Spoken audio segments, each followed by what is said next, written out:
നമസ്കാരം. സുഭാഷിതം ചാനലിലേക്ക് എല്ലാവർക്കും സ്വാഗതം. വീണ്ടും ഒരാഴ്ച കഴിഞ്ഞ് അതിഗൗരവമായ അതിതീവ്രമായ രാജ്യപരമായ സമരത്തിന് തയ്യാറെടുക്കുകയാണ് പാറ്റ എന്ന് പറയുന്ന സംഘം, കോക്രോച്ച് ജനതാ പാർട്ടി. അഭിജിത്ത് ദീപക് എന്ന് പറയുന്ന വ്യക്തി എക്സിൽ കുറിച്ചിരിക്കുകയാണ്, കറക്റ്റ് ഒരാഴ്ച കഴിയുമ്പോൾ വീണ്ടും സമരരംഗത്തേക്ക് വരും. ധർമ്മേന്ദ്ര പ്രധാന് കൊടുത്തിരിക്കുന്ന സമയം ഒരാഴ്ചത്തെയാണ്. ഒരാഴ്ച കഴിയുമ്പോൾ വീണ്ടും പ്രശ്നങ്ങൾ വഷളാകാനുള്ള എല്ലാ സാധ്യതയുമുണ്ട്. 7000-ഓളം പേരാണ് ഡൽഹിയിൽ പങ്കെടുത്തതെന്ന് പറയുന്നു. യുവത്വം പങ്കെടുത്തു കഴിഞ്ഞാൽ ഒന്നും ചെയ്യാൻ കഴിയില്ല എന്ന് തെളിയിച്ചു കൊടുക്കുക മാത്രമായിരുന്നു ആദ്യ യോഗത്തിൻ്റെ, ആദ്യ സമ്മേളനത്തിൻ്റെ, ആദ്യ റാലിയുടെ ലക്ഷ്യം. അത് ഞങ്ങൾ വിജയിച്ചു കഴിഞ്ഞു.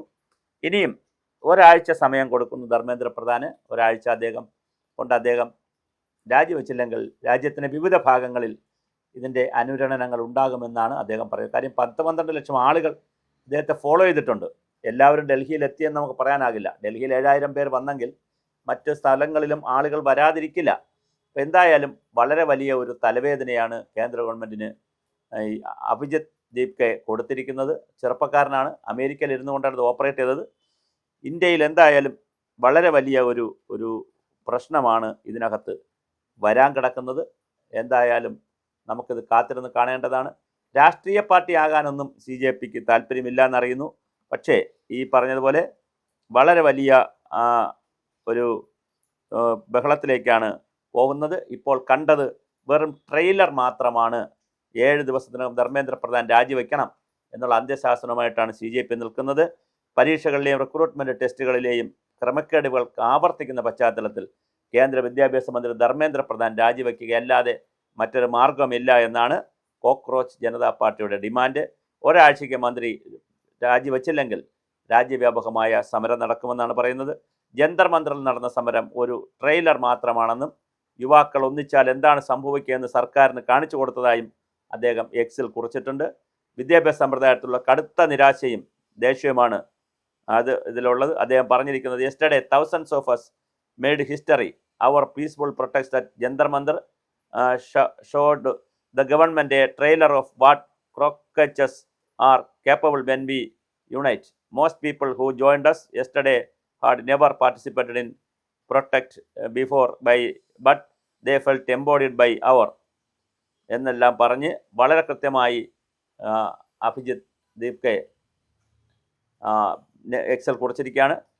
കേന്ദ്ര സർക്കാർ പരാജയപ്പെട്ടു എന്നാണ് അവർ ആരോപിക്കുന്നത്. ശനിയാഴ്ച ഡൽഹിയിൽ നടന്ന ജന്തർ മന്ദറിൽ പ്രതിഷേധം സംഘടിപ്പിച്ചു. അതിലെ വിവിധ സംസ്ഥാനങ്ങളിൽ നിന്നായി 7000-ഓളം പേർ പങ്കെടുത്തതായി സംഘാടകർ അറിയിച്ചു. അപ്പം വിവിധ സ്ഥലങ്ങളിൽ നിന്ന് 7000 പേർ അവരുടെ സ്വന്തം പൈസ കൊടുത്ത് അവിടെ വരണമെങ്കിൽ അതൊരു വലിയ പ്രതിഷേധമാണ്. കാരണം ആരും പണമൊന്നും കൊടുക്കാനില്ലല്ലോ, സംഘാടകരില്ലല്ലോ. സംഘാടകരില്ലാതെ ഒരു ഫേസ്ബുക്കിലെയോ അല്ലെങ്കിൽ ഇൻസ്റ്റഗ്രാമിലെയോ ഒരു ആഹ്വാനപ്രകാരം 7000-ഓളം പേർ ഡൽഹിയിൽ വരണമെങ്കിൽ അത് ചെറിയ കഥയല്ല, കളി വലുതാവും. സാമൂഹ്യ പ്രവർത്തകൻ Sonam Wangchuk, CPIML liberation general secretary Dipankar Bhattacharya, CPI നേതാവ് ആനി രാജ, വിവിധ ഇടത് വിദ്യാർത്ഥി യുവജന സംഘടനകൾ എന്നിവരും പ്രതിഷേധത്തിന് പിന്തുണയുമായി എത്തിയിരുന്നു. ഇതൊരു പുതിയ ട്രെൻഡാണ്.